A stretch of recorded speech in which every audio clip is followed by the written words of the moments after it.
that shortly. Okay, let's come back to this very long letter, which is written to an academic, a professor, someone in South Africa who's obviously very involved with Aliyah and seeking the Lubavitcher Rebbe's views on Aliyah. And in summary, what he's been saying is that he's not against Aliyah per se, but he is very, very critical of indiscriminate Aliyah, which has led to a lot of Yerida, the wrong sorts of people, not being prepared, being hyped up, etc., having false expectations, hyped up expectations of what might be available in Israel, and the result of it is that they don't stick it, they leave, and this has an impact upon others, and they give a bad message about Israel, etc. And so that's the one point. And the second is, and he quoted the example of the Moroccan Aliyah. He said it was a complete and total disaster. The Aliyah authorities went for the low-hanging fruit. They went for the leaders of the community, the Rabbonim, etc., who all made Aliyah. And the result is that the remaining community, instead of following their leaders to Israel, were all shot off to, and many, many thousands to France, and became completely assimilated in the process. And he says also there's another, we have not just the problem, we have Aliyah and you have Yerida. Aliyah means to go up to Israel, Yerida means when you go down. In other words, when you leave Israel. But there's another problem as well, which is called Nishira. And Nishira is the problem of dropouts. And case in point, he said, which is also one of the basic factors responsible for the so-called Nishira, the problem of dropouts, is the policy that has been practiced amongst groups of Olim, where family ties and traditions have been very strong in their native countries.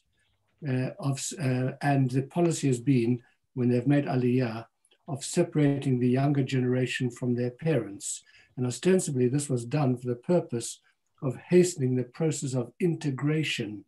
But in fact, it has proved disastrous in terms of juvenile delinquency on the one hand, and in terms of the parents who have been terribly hurt by it on the other hand. Of course, a famous example of this were the Yemenite Jews. And I can tell you that during the time that Lindy and I, after we were married, lived in a little village outside of Tel Aviv called Kfar Chabad, adjacent to us, adjacent to this village, there was a little village settlement of Yemenite Jews. And the parents were the immigrants, and there was a policy of separating the young people away from their parents, and the town, little village, was just absolutely had a reputation for complete and total crime and delinquency. And of course, you've seen this as well to a certain extent, although it's been an attempt to rectify it with the Ethiopian Aliyah, where the kids, have integrated very quickly. And in that traditional family setting, the parent or the father is the patriarch of the family, etc. And suddenly the kids are kind of like taking over and asserting themselves, etc. And it's led to huge problems.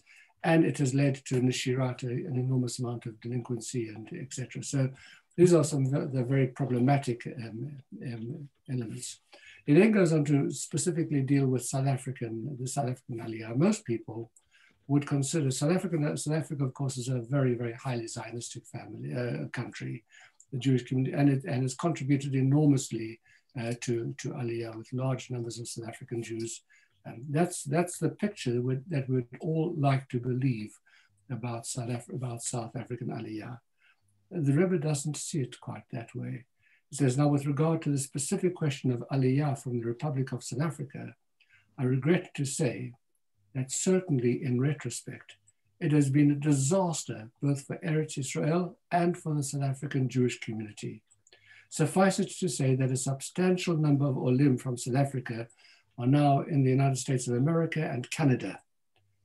And worse still, the majority of them comprise the most productive younger element. In other words, not only has the South African Jewish community paid a heavy price in terms of its own viability, but Eretz Israel has benefited little from this Aliyah, even in the short term, not to mention the long-term loss resulting from a weakened South African community. He then goes on to make a point about how this has impacted upon the relationship of the South African government towards Israel, which is another point altogether. Now, and it has to be said, as you probably know, there are a lot of very, very successful South African Jews in Israel. I'm going to say successful people who have made their mark in Israel in various fields, in medicine particularly, and in a number of other fields. But the story of the breakup of the South African community, which effectively lasted only for one, maximum 2 generations. Here I am I'm a first generation South African, and I'm no longer living in South Africa. Lindy is a second generation South African. Her parents were born in South Africa, but very few South Africans were there for more than 2 generations. And then off we were because of the political situation, etc. You would have thought this was a good thing. The Rebbe is very critical of it in many respects, and he will continue with this theme because it's a very fascinating one in terms of the migration of people, the impact upon communities, the strength of Jewish communities, and of course, our relationship with the growing, developing Israel and the split sense of responsibility to one's own community and the tug and the pull to build and to be part of Israel, to be part of that story. But what was really emerging over here is that it is a complex story, and one should not take it simply at face value, but one needs to look deeper beneath the headlines and look at some of the statistics of what has actually happened. Okay, that's